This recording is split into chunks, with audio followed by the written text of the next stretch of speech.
Hermanos, que Dios les bendiga una vez más. En esta tarde quiero continuar con el tema, rogando al Señor por obreros conforme a su corazón.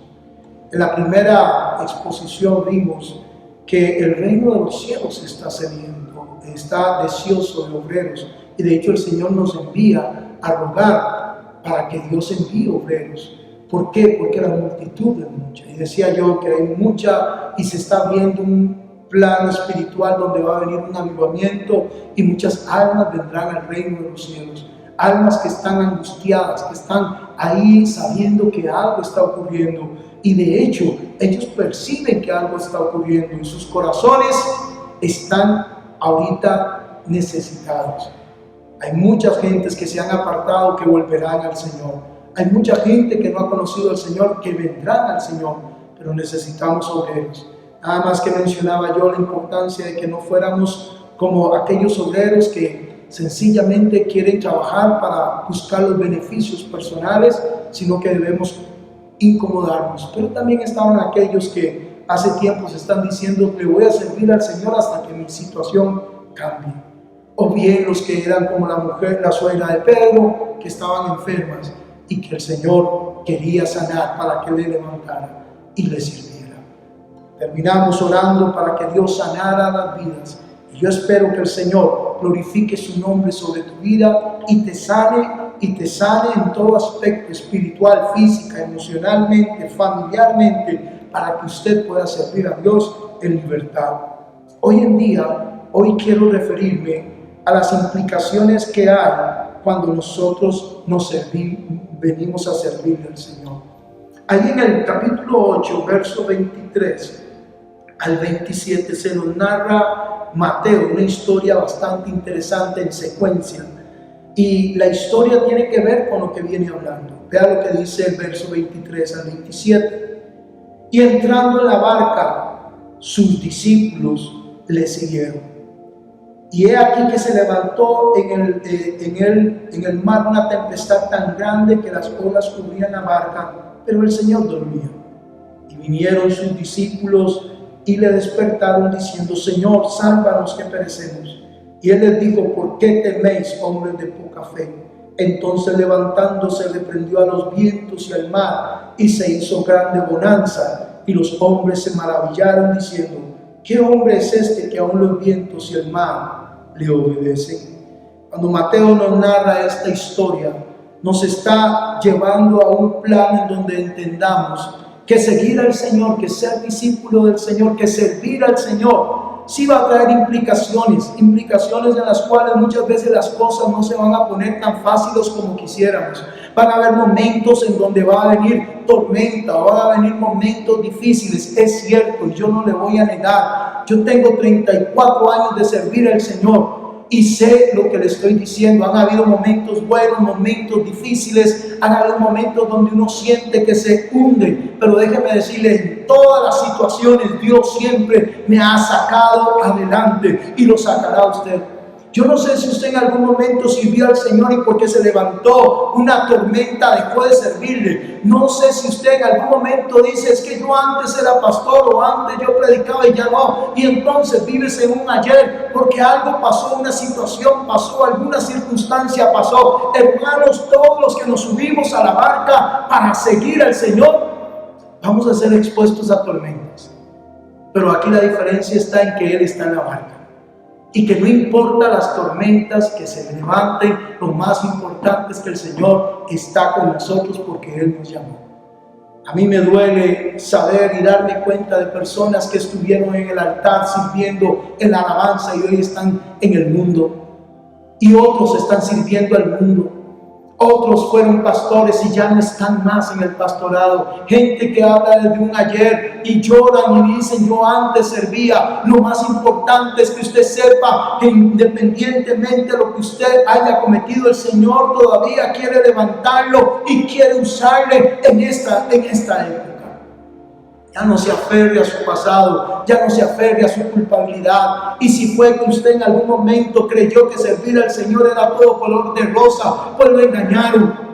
Todos los que servimos al Señor tenemos que tener conciencia que va a haber sufrimiento. El Señor claramente en alguna ocasión le dijo a sus discípulos: en el mundo tendréis aflicción. Y aún más les dijo: si esto hicieron conmigo, ¿qué no harán con ustedes? Pero no tengan temor, yo he vencido al mundo. Y ahí es donde el Señor entonces nos invita a que si queremos servirle, tenemos que tener conciencia de que las cosas no serán color de rosa.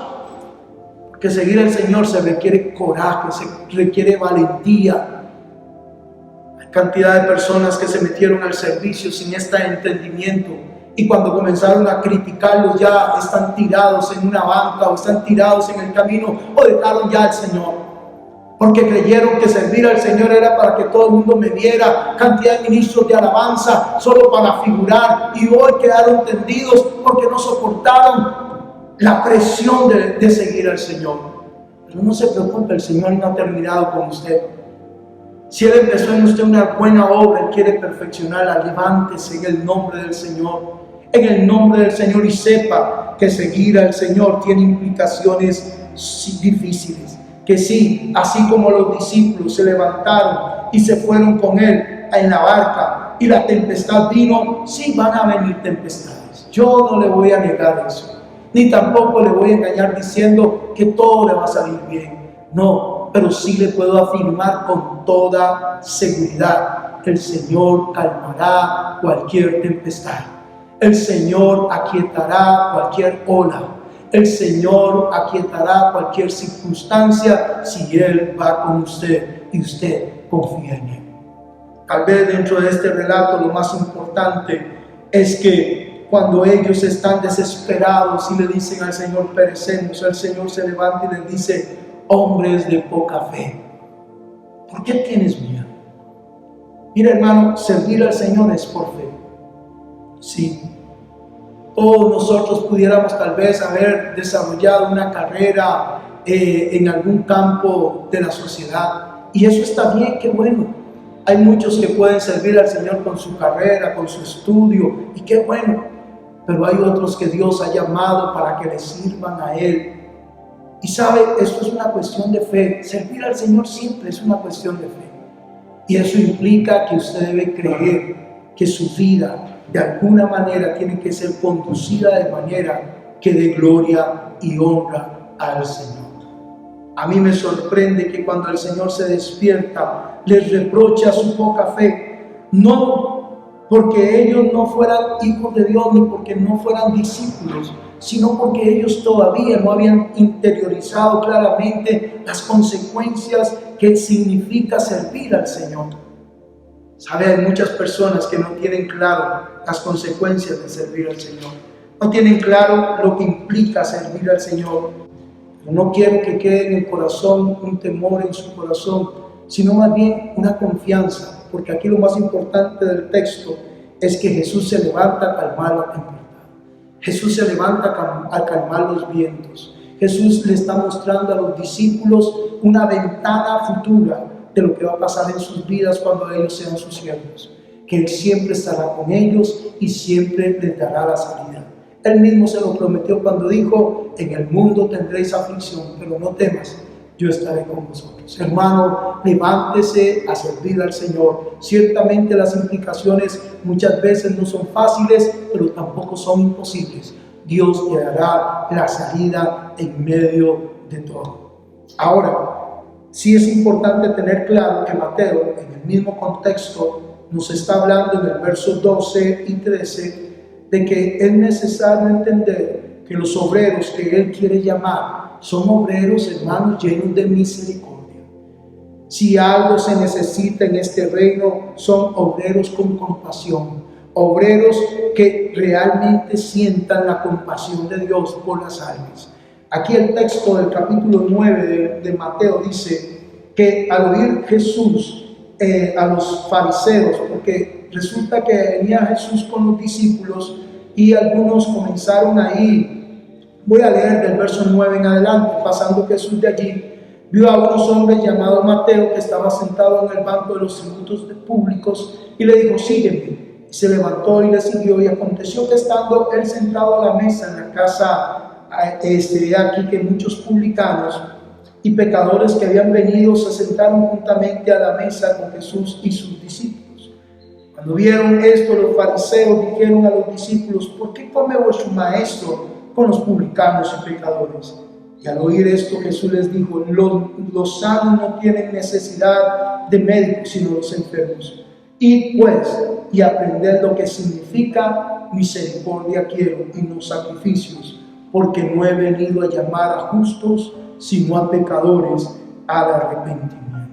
Hermanos, si algo debemos tener claro, es que los que servimos al Señor, o los que quieren servir al Señor, tienen que tener un corazón lleno de misericordia por las almas, hermano. No podemos estarnos encajonando en cuatro paredes, ignorando la necesidad de la humanidad. Hay mucha gente que quiere servir solo en la iglesia porque ahí están solo los santos.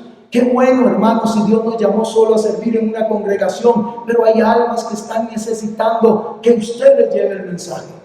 Y la misericordia es importante. Hay gente que comienza a servir al Señor y se vuelven jueces de los hermanos. Y aún más, hay personas que dicen servir al Señor y se vuelven dueños de las almas. No, hermano. Dios ha llamado a su pueblo para que como Él, nosotros también tengamos misericordia de los pecadores, de los que están necesitando, de los que caen y que hay que restaurar para que sigan adelante. Una de las cosas más críticas que he visto yo en el curso de la iglesia es que hay gente que cae y en lugar de restaurarle, los dañamos o los echamos fuera o los marginamos. Como si esa fuera la solución. No hay un acompañamiento, no hay un acercamiento, tomamos actitudes. Y lo más irónico es que cuando alguien viene del mundo, ¿no somos acaso pacientes con ellos? Claro que debemos ser pacientes. Y aunque hay gente en la iglesia que hay que ayudar, que hay que levantar, se puede exhortar en amor, se puede corregir, pero no podemos ignorar la misericordia, porque por misericordia hemos sido salvos. De igual manera, demos misericordia a los demás.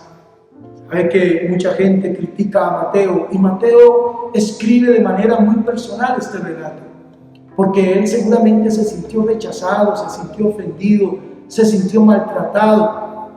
Pero sabe, él lo escribe de una óptica donde él dice: yo no quiero ser como aquellos siervos, aquellos fariseos que decían servir a Dios y lo que hacían era renegar o maltratar a los pecadores.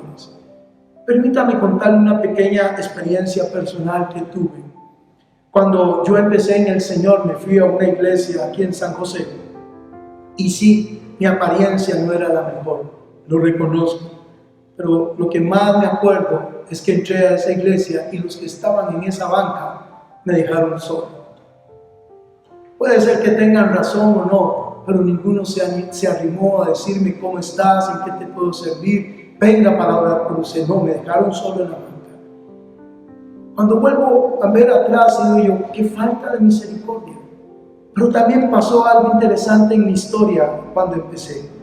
Fui a un grupo de jóvenes en donde ellos no se fijaron en mi apariencia, sino que de una vez me aceptaron y hablaron conmigo, me hicieron sentir parte y pude sentir aceptación.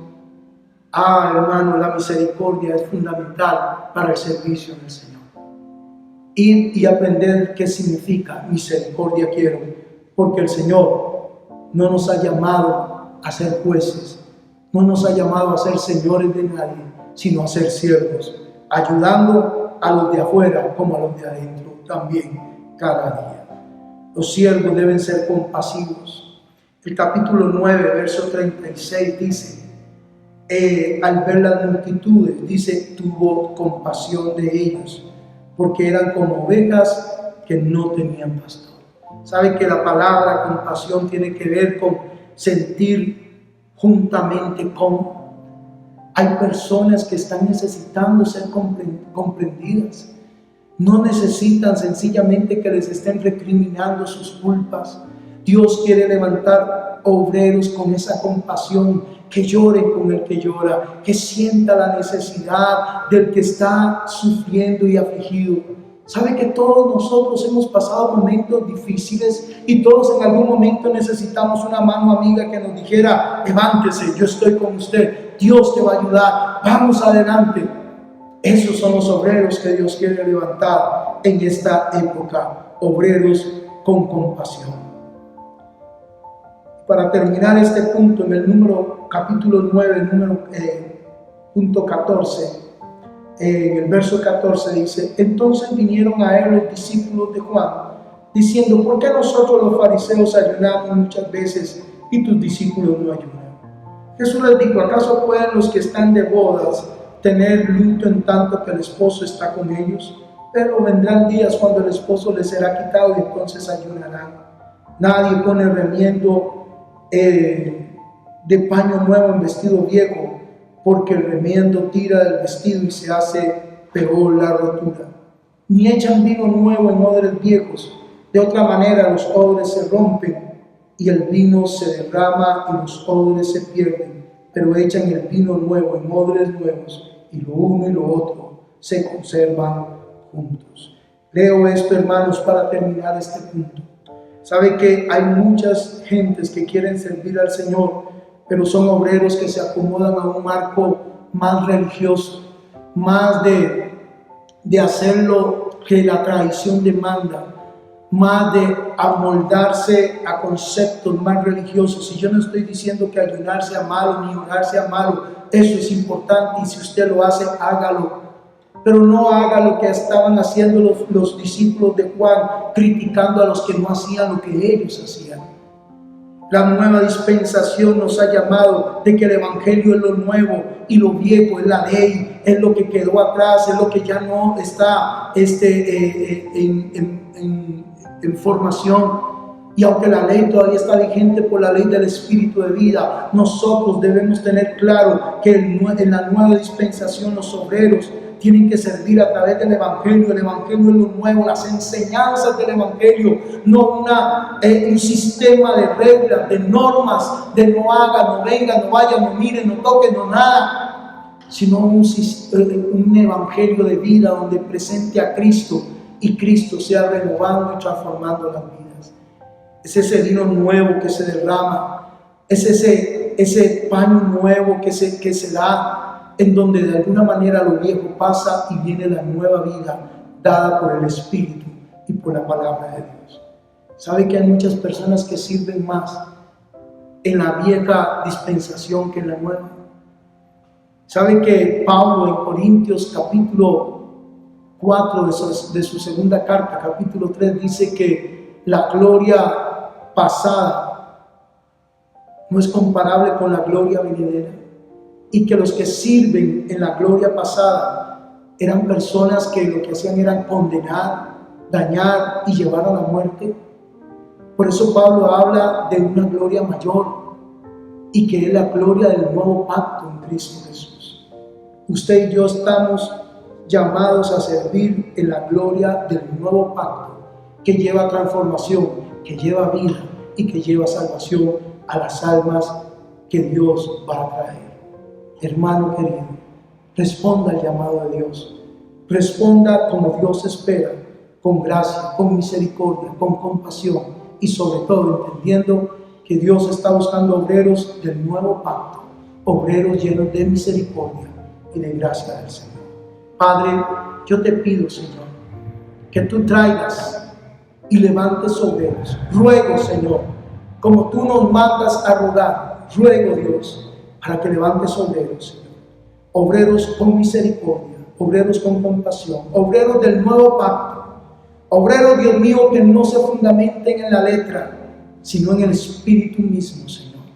Obreros, Dios mío, que transformen y edifiquen y lleven a misericordia, Señor, las almas, y las soporten y las lleven a una madurez hasta que ellos crezcan y den fruto para la gloria de tu nombre. Señor, enséñanos cada día a aprender lo que significa misericordia quiero, Señor. Enséñanos, Dios, a no estar ministrando en el espíritu de la ley, Señor, sino, Dios mío, en la gracia del Evangelio, que es en Cristo Jesús. Amén. Dios te bendiga, hermano.